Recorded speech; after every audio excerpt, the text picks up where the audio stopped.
Bonjour mes chers élèves, j'espère que vous êtes Inch'Allah en bonne santé. Je suis votre professeur Bouali Hamza, enseignant du cycle qualifiant au lycée 14 août qualifiant. Et aujourd'hui, Inch'Allah, on va entamer ensemble la leçon de langue, la transformation du discours direct au discours indirect.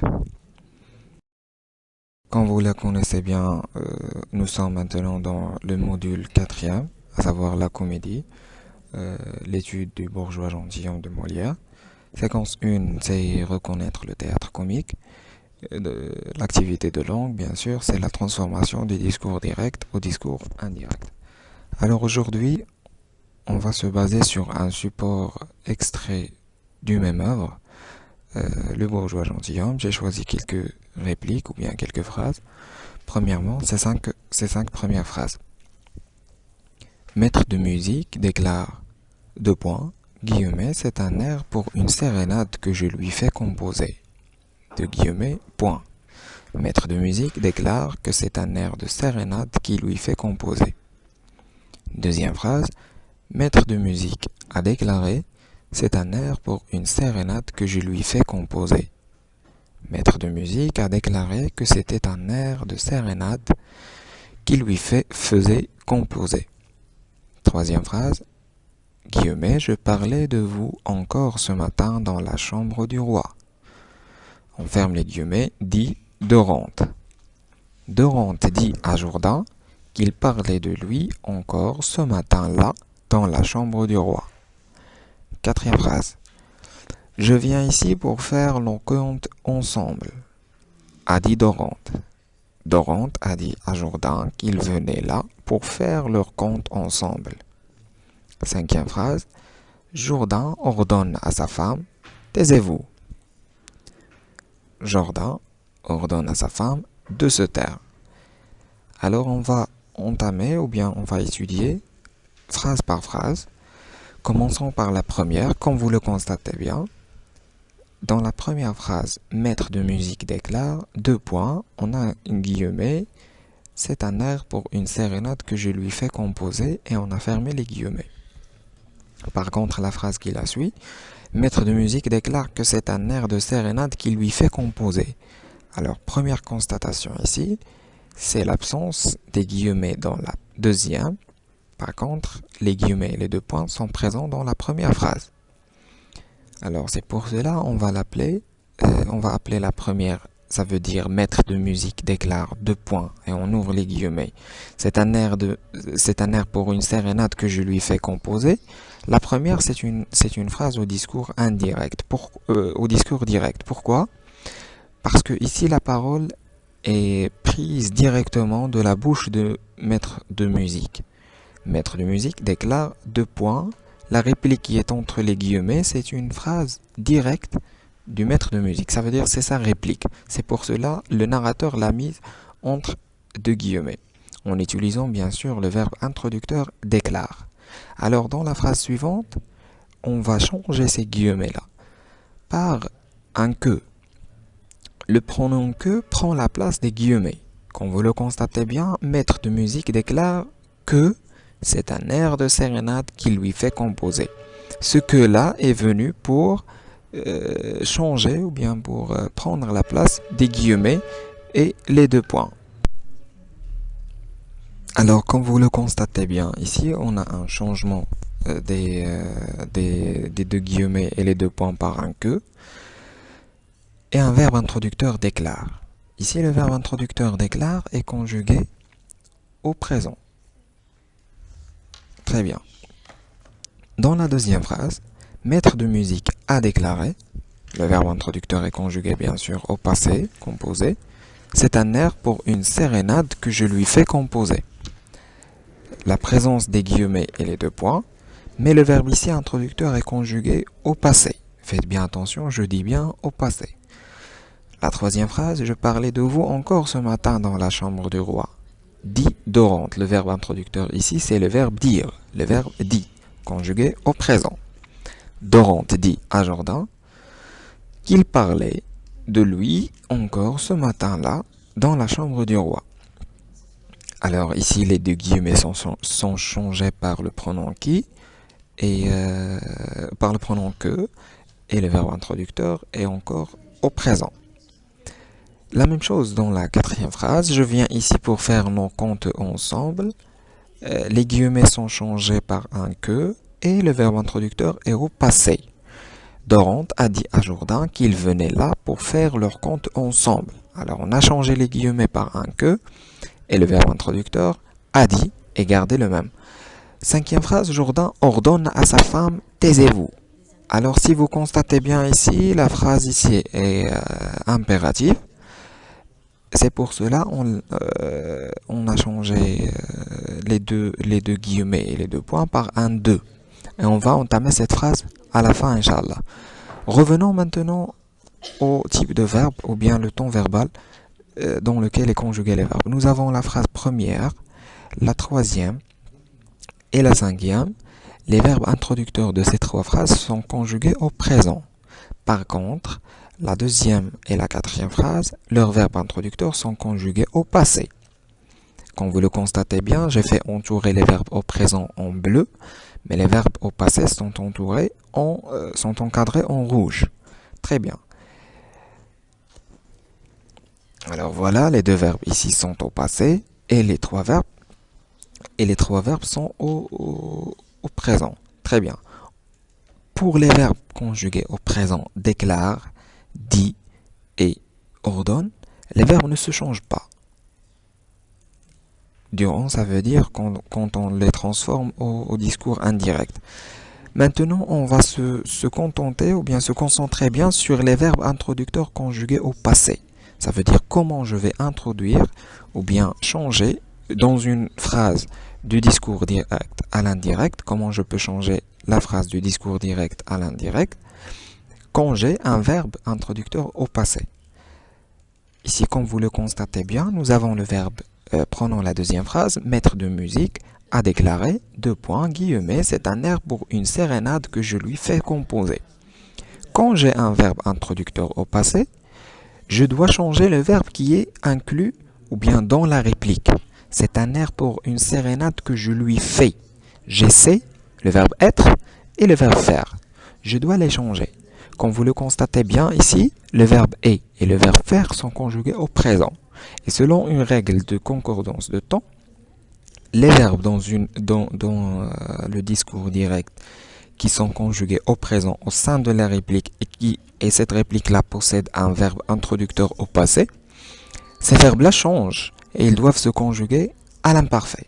Comme vous le constatez bien, maître de musique a déclaré que c'était un air de sérénade qu'il lui faisait composer.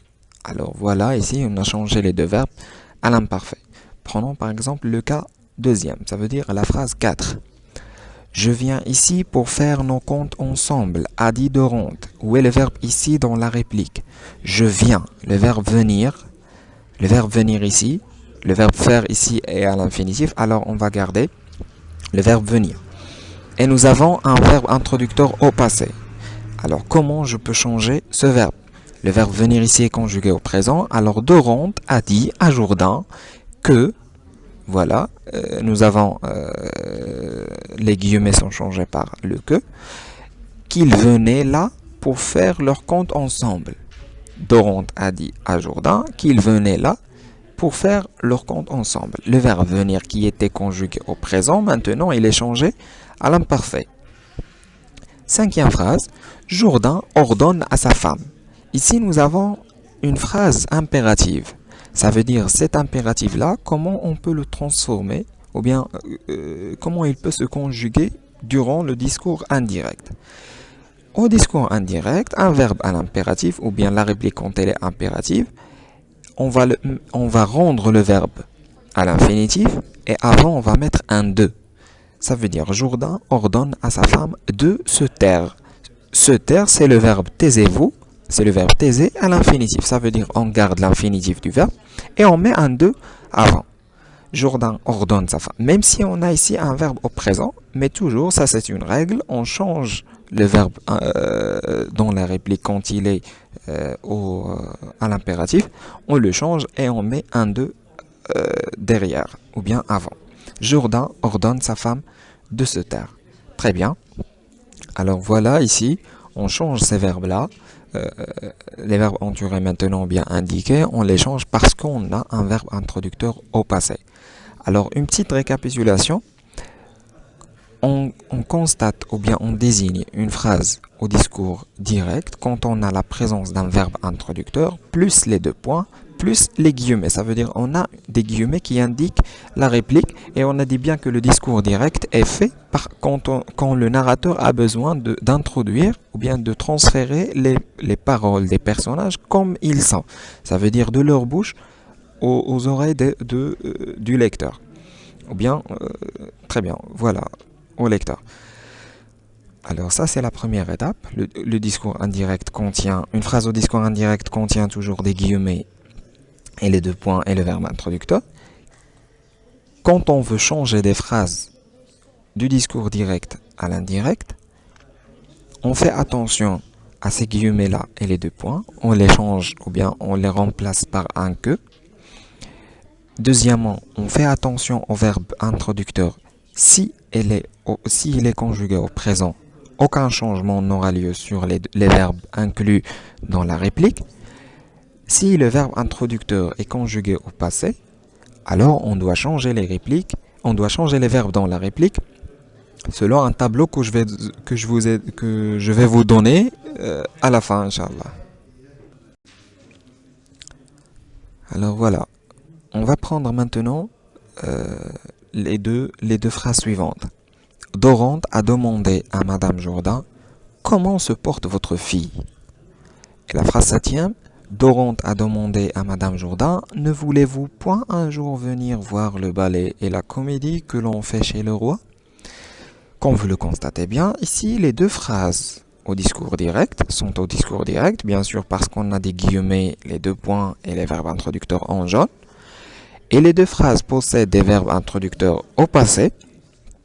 Et aussi, les deux phrases sont des interrogations. Sauf que la première, comment se porte votre fille, c'est une interrogation partielle. Et la deuxième, ne voulez-vous pas un jour venir voir le ballet et la comédie que l'on fait chez le roi, c'est une interrogation totale. Ça veut dire, la première qui est une interrogation partielle, la réponse est une partie, ça veut dire or que oui et non. Par contre, la deuxième, les deux réponses possibles, ce sont oui ou non. C'est pour cela on dit que c'est une interrogation totale. Alors, on va prendre le premier cas. Dorante a demandé à Madame Jourdain comment se porte votre fille. Pour la transformer au discours indirect, bien sûr, on doit annuler ou bien éliminer les deux points et les guillemets. Alors, Dorante a demandé à Madame Jourdain quoi? Comment se portait sa fille? Directement, on change le déterminant possessif votre fille par ça. Et on garde l'outil d'interrogation comment comme il est. Ça veut dire comment reste comment. Dorante a demandé à Madame Jourdain comment se portait sa fille. Ici, c'est concernant l'interrogation partielle. Par contre, quand on a une interrogation totale, Dorante a demandé à Madame Jourdain, deux points guillemets, ne voulez-vous point un jour venir voir le ballet et la comédie que l'on fait chez le roi?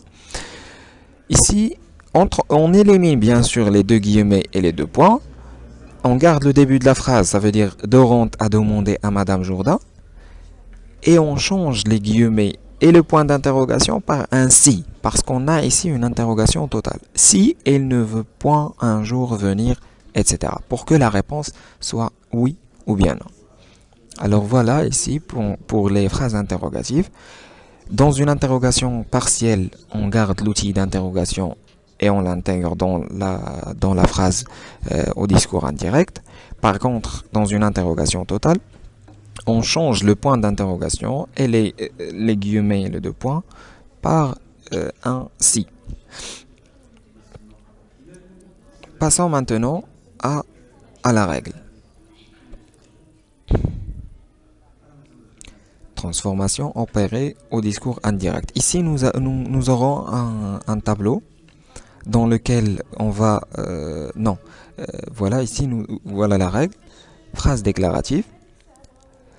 Suppression des guillemets, apparition du que après le verbe introducteur, plus un changement des pronoms.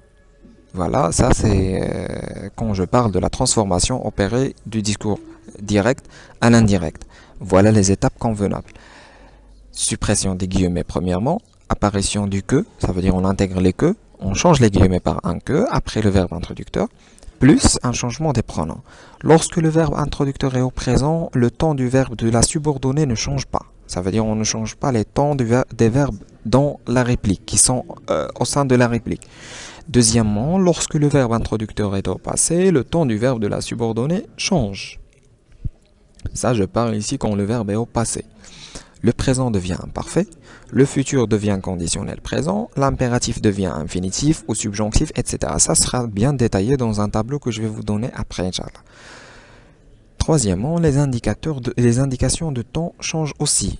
Très bien, alors ici nous avons autre chose. Aujourd'hui devient ce jour-là. Quand on a un indicateur temporel dans la phrase au discours direct, on les change. Au discours direct, par exemple, quand on a un aujourd'hui, ça devient ce jour-là au discours indirect. Quand on a au discours direct, par exemple, maintenant, ça devient en ce moment-là. Quand on a, par exemple, au discours direct, ce matin, ça devient ce matin-là, etc., etc. Vous avez ici l'ensemble des indicateurs temporels, la majorité que vous pouvez trouver dans une phrase au discours direct. Quatrièmement, les indications du lieu changent aussi. Par exemple, ici devient là, cet endroit devient en cet endroit-là, etc. Voilà. Ça concernant la phrase déclarative. Maintenant, la phrase impérative. On peut avoir deux possibilités. Si on peut faire, par exemple, ça veut dire on peut changer la phrase du discours direct à l'indirect en menant la méthode A ou bien B. Soit on met le verbe introducteur plus 2 plus l'infinitif, le même exemple qu'on a vu au support, soit en suivant la deuxième méthode, le verbe introducteur plus que plus le subjonctif. Alors on peut changer du discours direct à l'indirect en suivant la première méthode ou bien la deuxième méthode concernant la phrase impérative. La phrase interrogative, comme on a vu, une interrogation partielle, la subordonnée est introduite par l'élément interrogatif, ça veut dire par l'outil de l'interrogation, comme on a vu dans l'exemple, c'était comment. Interrogation totale, la subordonnée est introduite par si. On a bien vu ça dans l'exemple que je vous ai donné dans le support. Voilà ici un tableau de concordance de temps. Un tableau dans lequel j'ai essayé d'énumérer les changements des temps que vous pouvez avoir, ou bien les changements de temps ça veut dire dans la subordonnée, ça veut dire du verbe qui était dans la réplique, mais s'il vous plaît, vous faites attention si le verbe introducteur est au passé. Alors, le temps au discours direct, si c'était au présent, ça sera au discours indirect, à l'imparfait. Si c'était au futur simple, ça sera au conditionnel présent. Si c'était à l'impératif, on aura 2 plus infinitif ou bien que plus subjonctif. Si c'était au passé simple ou bien au passé composé, ça sera le plus que parfait.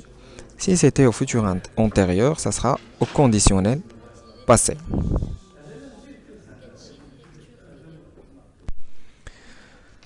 Alors ici, c'est un exercice d'application. Question, transforme les phrases suivantes au discours indirect. Phrase première, Monsieur Jourdain, guillemets, je vous ai fait un peu attendre. On doit la transformer au discours indirect en utilisant la première, ça veut dire Monsieur Jourdain déclare, un verbe introducteur au présent, et Monsieur Jourdain déclara, verbe introducteur au passé simple. Deuxièmement, maître de musique, nous sommes ici que pour attendre votre loisir. Maître de musique annonce.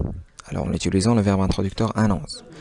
Troisième phrase, Monsieur Jourdain, je me fais habiller aujourd'hui comme les gens de qualité. Maître Jourdain a affirmé. Alors ici nous avons un verbe introducteur au passé encore.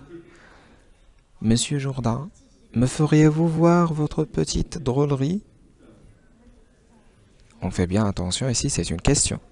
On doit savoir est-ce que c'est une interrogation totale ou partielle, et après on peut répondre en utilisant un verbe introducteur. Monsieur Jourdain demande. Nous avons demande au présent. Mettre à danser. Quelle petite drôlerie. Mettre à danser, demanda. Nous avons ici un verbe introducteur au passé simple. Et encore ici, c'est une interrogation. C'est une phrase interrogative. Alors, vous pouvez poser par exemple, ou bien vous pouvez stopper ou bien arrêter la vidéo jusqu'à ce que vous essayez un petit peu de corriger vous-même ou bien de faire l'exercice et après vous pouvez passer à la correction suivante comme je vais vous l'indiquer. Alors ici, correction. Première phrase, Monsieur Jourdain, je vous ai fait un peu attendre. On peut la transformer soit au discours indirect en utilisant soit le verbe déclare ou bien déclara. Sauf que déclare, c'est un verbe au présent. Par contre, déclara, c'est un verbe au passé simple. Alors, quels sont les changements qu'on peut faire? On va premièrement faire attention aux guillemets pour les changer avec le pronom que. Plus, on va faire attention au verbe inclus dans la réplique. Et fait. C'est à quel temps? C'est un verbe au passé composé. Alors, dans la première phrase, on ne va pas le changer parce qu'on a un verbe introducteur au présent. Alors, on va dire, Monsieur Jourdain déclare qu'il nous a fait un peu attendre. Mais, dans la deuxième phrase, Monsieur Jourdain déclara qu'il nous avait fait un peu attendre. Si on revient au tableau de concordance de temps, on va constater que si on a un verbe au passé, il sera au plus que parfait dans le discours indirect. Deuxième phrase, maître de musique. Nous ne sommes ici que pour attendre votre loisir. Maître de musique annonce qu'ils ne sont là que pour attendre notre loisir. Et on change l'indicateur de lieu ici par là. Le verbe reste en même temps. Nous avons nous ne sommes, c'est au présent. Alors on le garde au présent sans. On change le nous en il avec S. Et on change aussi l'indicateur de temps ici par là. Troisième phrase. Monsieur Jourdain, deux points. Je me fais habiller aujourd'hui comme les gens de qualité. Monsieur Jourdain a affirmé. Alors on fait attention ici, nous avons un verbe introducteur au passé. Bien sûr, le deuxième verbe sera au plus au passé. Alors on va faire attention au deuxième verbe puisque nous avons fait au présent. Alors le deuxième verbe sera à l'imparfait. Alors Monsieur Jourdain a affirmé qu'il se faisait habiller, mais attention à aujourd'hui, ça sera ce jour-là. Alors qu'il se faisait habiller ce jour-là comme les gens de qualité. Quatrième phrase, Monsieur Jourdain. Deux points, guillemets. Me feriez-vous voir votre petite drôlerie? Alors ici, nous aurons la réponse de cette question, que ce soit par oui ou non. Alors c'est une interrogation totale. C'est pour cela, on va changer les guillemets et les deux points par ainsi. Et on va dire, Monsieur Jourdain demande si nous lui ferions voir notre petite drôlerie. Cinquième phrase et la finale, mettre à danser, deux points, guillemets, quelle petite drôlerie. Ici c'est une interrogation partielle, c'est pour cela on va garder le même outil d'interrogation et on va dire mettre à danser demanda, quelle petite drôlerie. Alors ici j'espère que vous avez bien compris ou bien mémorisé les règles de transformation du discours direct au discours indirect. On fait bien attention au verbe introducteur, premièrement. On fait la distinction entre les phrases au discours direct et les autres au discours indirect par le biais des guillemets et les deux points. Si on a un verbe introducteur au présent, rien ne change dans la réplique. Par contre, si nous avons un verbe introducteur au passé, on doit changer les temps des verbes et aussi on va faire attention aux indicateurs de temps et de lieu qui changent durant le discours indirect. Merci beaucoup pour votre attention. C'était avec vous le professeur Hamza Bouali. À bientôt, Inch'Allah.